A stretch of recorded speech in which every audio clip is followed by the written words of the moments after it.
इस सब के बावजूद राजा साहब के लिए दिक्कत यहां पर यह हो रही थी कि इतने अरेस्ट के बाद भी कोई यहां पर पलट नहीं रहा था।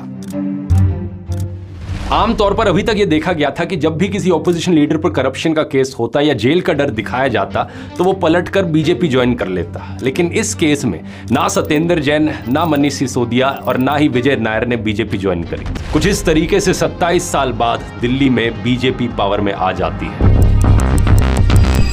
लेकिन इसके बावजूद बीजेपी और आप के वोट शेयर में सिर्फ 2% का अंतर था। बीजेपी को मिले 45.81% वोट्स और आपको 43.55%। ये अपने आप में एक चमत्कार था कि सालों की नेगेटिव मीडिया कवरेज के बाद, पूरी टॉप लीडरशिप को जेल भेजने के बावजूद, सारी गवर्नेंस खत्म करने के बावजूद वोट शेयर डिफरेंस सिर्फ 2% का था। 2022 में जिस प्लान की शुरुआत हुई थी वो अब पूरा हो चुका था और इसी से ही मिलता है दिल्ली वालों को एक नया तोहफा, एक नई चीफ मिनिस्टर रेखा गुप्ता। अब जब तक 70 साल से वो कर रहे थे ईवीएम हैक तो कुछ नहीं हो रहा था, हमने कर लिया तो बुरा लग गया। ये सही है मामला। मुझे नहीं पता, ये जहाँ फाइल पे कहता है आप अंगूठा लगा दो, मैं वहीं लगा दूँ।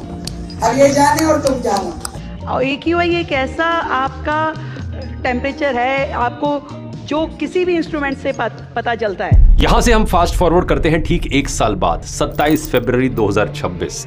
कोर्ट इस मामले में अपना फैसला सुनाता है। ये जजमेंट इंडियन लीगल हिस्ट्री में एक वाटरशेड मोमेंट बन जाता है। कोर्ट कहता है कि पूरा ये एक्साइज पॉलिसी का केस इतना भी स्ट्रांग नहीं था कि इसमें प्राइमा फेसी सस्पिशन हो, पहली नजर में कोई शक पैदा हो। ग्रेव सस्पिशन होना तो बहुत दूर की बात है। कोर्ट की जजमेंट की एग्जैक्ट लाइन में आपको पढ़कर सुनाना चाहूंगा। एक्साइज पॉलिसी का जो केस CBI ने पेश करने की कोशिश की वो अदालती जांच में पूरी तरह टिकने में नाकाम रहा है और पूरे का पूरा केस बेबुनियाद साबित हो चुका है।